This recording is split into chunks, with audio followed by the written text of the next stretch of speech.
Dans cette vidéo, je vous donne mes conseils pour booster votre utilisation de Notion grâce au raccourci clavier et je vous donne à la fin de cette vidéo une fiche qui va contenir les seuls raccourcis clavier que vous devez connaître pour optimiser votre utilisation de Notion. C'est parti!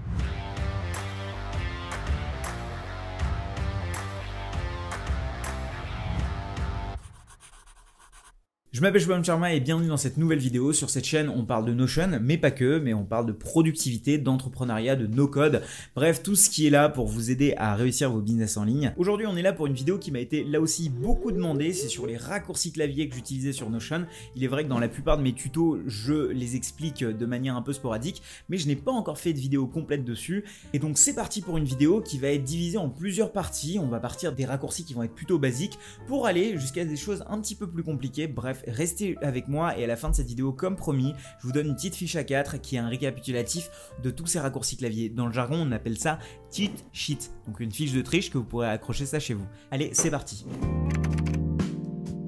Et on commence tout de suite avec les fondamentaux. Alors j'ai un petit texte ici et je vais commencer par sélectionner une petite partie du texte. Il faut savoir qu'évidemment, vu que je suis sur Notion, j'ai la possibilité d'avoir les options qui sont ici. Donc je peux aussi mettre en gras, en italique comme ça, mais je peux aussi utiliser Pomme B par exemple ou CTRL B sur Windows et aussi Pomme I pour mettre en italique ou encore Pomme U pour mettre en gras. Donc ça marche et il faut savoir que je peux utiliser des combinaisons des deux pour le faire. Il y a aussi il y en a un autre que j'aime bien, c'est le Pomme E. Alors Pomme E, ça le met sous format code en fait. Il faut savoir qu'on a une possibilité dans Notion de marquer du code et ça devient en rouge, donc c'est assez intéressant. Autre élément qui peut être intéressant, c'est le Pomme K pour insérer un lien. En fait, c'est assez cool quand on veut insérer un lien sur un texte.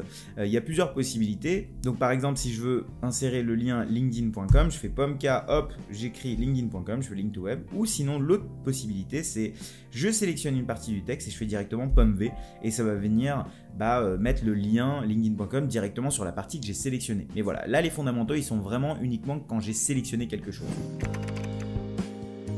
Alors attention, tout ce que je dis ici est évidemment valable également pour Windows, c'est juste qu'on remplace commande par contrôle et voilà, ça se fait assez facilement. On passe maintenant au début de ligne. Les débuts de ligne, c'est quand on veut commencer en fait à écrire quelque chose.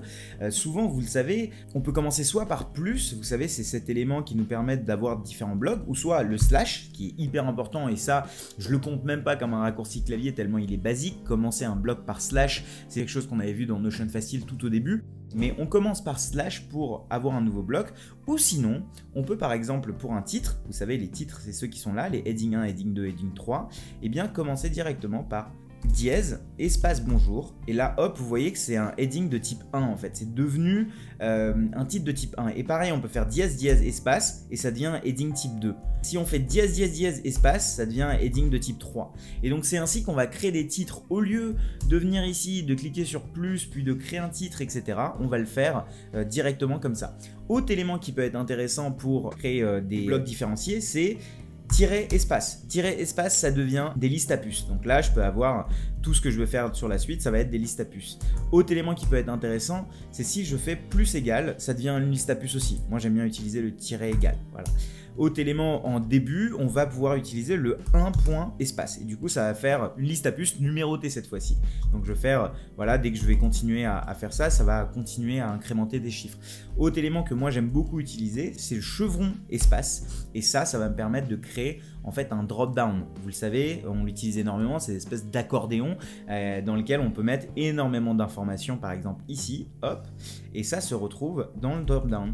Du coup, c'est comme si j'avais créé un petit bouton sur lequel je pouvais cliquer et afficher des choses. Autre élément hyper important en début de ligne, c'est les crochets. Alors les crochets, c'est crochet ouvrant, crochet fermant, hop, ça vous fait une to-do.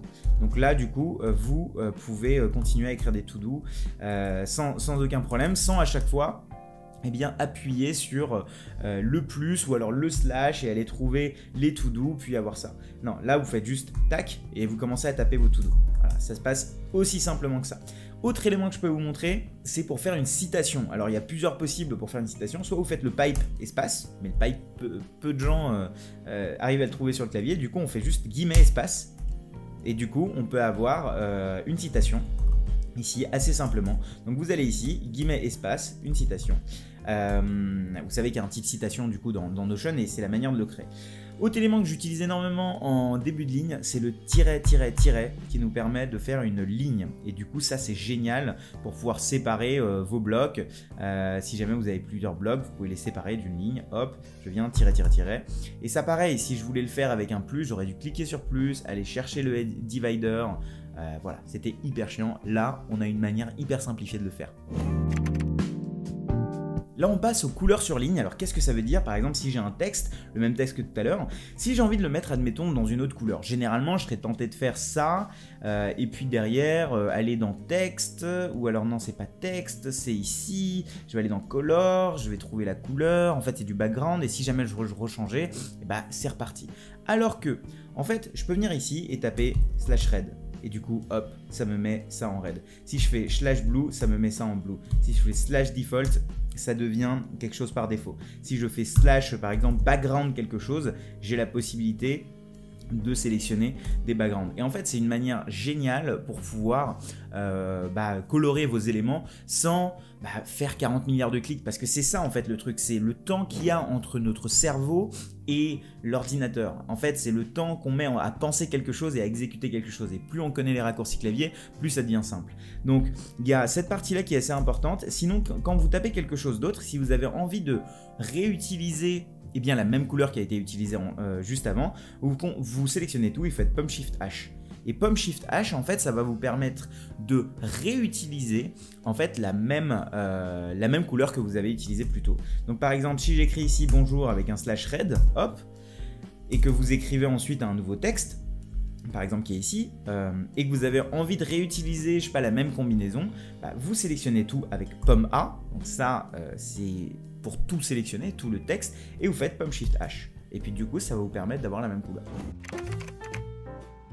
Et là, on passe à la manipulation des blocs. Donc là, j'ai juste cloné un template qui était dans la galerie de templates de Notion. Et en fait, je vais vous montrer que, évidemment, ça, on le sait que tout ça, c'est des blocs, mais je vais vous montrer comment est-ce qu'on fait pour pouvoir manipuler des blocs sans forcément utiliser la souris. Alors, ça a l'air hyper simple, mais quand je clique sur clavier du bas, en tout cas la flèche du bas, flèche du gauche, ça c'est normal pour passer d'un bloc à l'autre. Évidemment, si j'ajoute Shift, ça me permet de sélectionner en fait tout ce qu'il y a ici.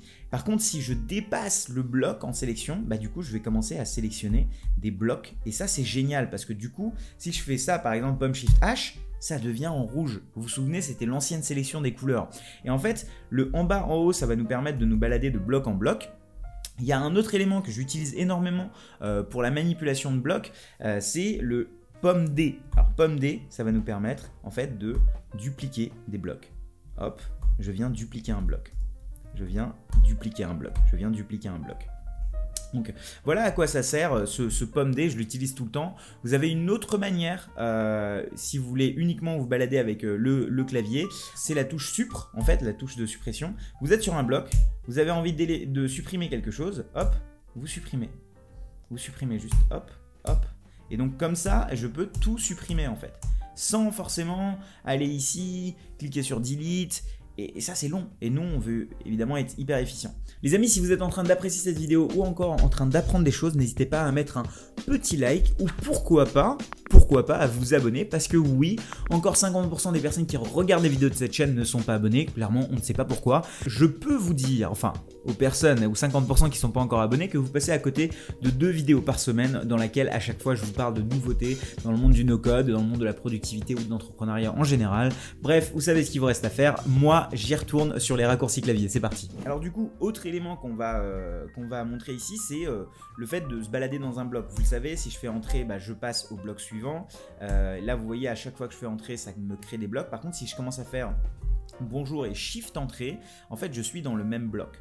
Si je fais shift entrée, je suis dans le même bloc. Ce qui fait que si je fais par exemple une manipulation de bloc ici, par exemple un Pomme D, ça va me dupliquer tout le bloc, parce que quand je fais des shift entrées, je suis toujours dans le bloc. Ça c'est à savoir, c'est pas forcément compris de tout le monde, mais quand on est dans des blocs, dans le même bloc, si on fait par exemple un /red ici, c'est tout le bloc qui passe en rouge. Donc voilà, ça c'est important à comprendre.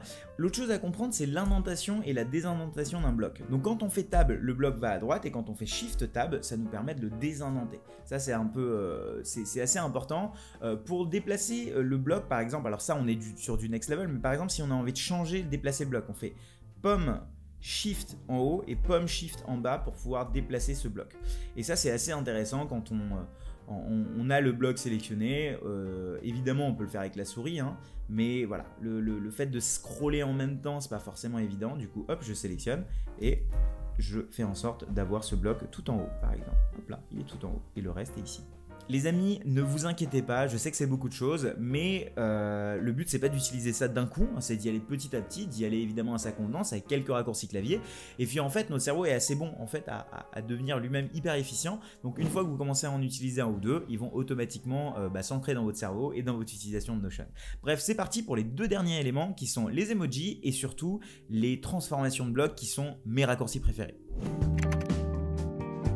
Alors pour les emojis c'est assez simple, je suis sur une nouvelle page et je fais 2 points. Et si je fais 2 points B par exemple, il va me donner tout ce qui est en relation avec le B. Si je fais 2 points bank, hop, il me donne uniquement les choses qui sont en relation avec les banks.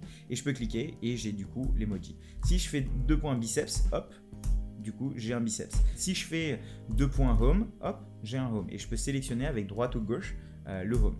Et en fait, vous voyez comme ça que plus vous allez apprendre les raccourcis clavier, plus vous allez être rapide dans votre utilisation. Évidemment, il y a l'autre technique pour les raccourcis clavier qui sont le commande contrôle espace qui permet de faire apparaître ça. C'est un peu long, mais sur Notion, la chance qu'on a, c'est ces 2 points. C'est ces 2 points red, hop, là vous avez tout ce qui est en red. 2 points golf, hop, vous avez quelqu'un qui joue au golf. Et voilà, les emojis, c'est vraiment ce qui permet d'habiller Notion. Donc savoir utiliser ces 2 points, c'est vraiment génial. Et là on arrive à mon préféré qui est la transformation de bloc. Pourquoi c'est mon préféré? Alors vous savez que quand j'écris quelque chose, j'ai la possibilité ici, en fait, en cliquant ici, de faire turn into, c'est-à-dire changer le type de bloc. Là c'est un bloc de texte, mais je peux le changer par exemple en toggle. Et là ça devient un toggle list. Pareil, si je tape un mot ici, hop, et que cette fois-ci c'est une to-do list, vous vous souvenez, je fais crochet ouvrant, crochet fermant, et eh bien ça je peux venir ici et le transformer en fait en quote par exemple.